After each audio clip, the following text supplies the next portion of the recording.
राजस्थान विधानसभा के प्रक्रिया एवं कार्य संचालन नियमों के नियम 295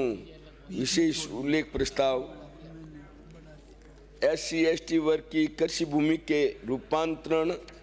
उपरांत क्रय विक्रय पर नियंत्रण हेतु प्रभावी प्रावधान किए जाने के संबंध में माननीय सभापति महोदय, प्रदेश में अनुसूचित जाति जनजाति अत्याचार निवारण अधिनियम 1989 एवं संबंधित प्रावधानों के अनुसार अनुसूचित जाति एवं अनुसूचित जनजाति की कृषि भूमि का क्रय विक्रय सामान्यतः उसी SC/ST वर्ग के व्यक्तियों के मध्य ही किया जा सकता है तथा जिस तरह गोचर भूमि का रकबा कम नहीं हो सकता, उसी तरह SC/ST की भूमि का रकबा कम नहीं हो सकता। सरकार द्वारा SC/ST वर्ग के आर्थिक रूप से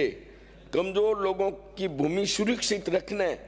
एवं उनकी संपत्ति अन्य वर्गों के हाथ में जाने से रोकने हेतु ये व्यवस्था की गई थी, जो अत्यंत सराहनीय थी। किंतु वर्तमान समय में इस नियम की आड़ में कुछ भूमाफिया तत्वों द्वारा SC/ST वर्ग की बेशकीमती भूमि को कम दामों में खरीद लेते हैं तथा बाद में फार्म हाउस, औद्योगिक, सौर ऊर्जा स्थापनार्थ, वाणिज्यिक या अन्य प्रयोजन हेतु उसका रूपांतरण करवाकर कई वर्षों बाद उस पर आवासीय कॉलोनियां, रहवासी मकान बनाकर बेचते हैं तथा उसे अन्य वर्ग के व्यक्तियों को अधिक कीमत पर बेचते हैं। इससे संविधान के मूल अधिकार कानून का उद्देश्य प्रभावित होता है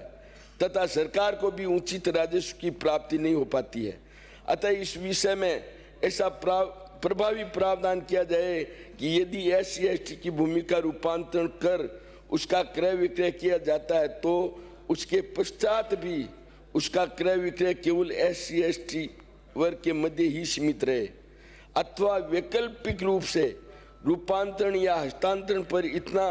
अधिक शुल्क चार्ज निर्धारित किया जाए कि इस प्रकार के अनुचित लेन देन पर स्वतः नियंत्रण हो सके तथा सरकार को भी अधिकतम राजस्व प्राप्त हो सके। धन्यवाद। श्री शंकर सिंह जी रावत।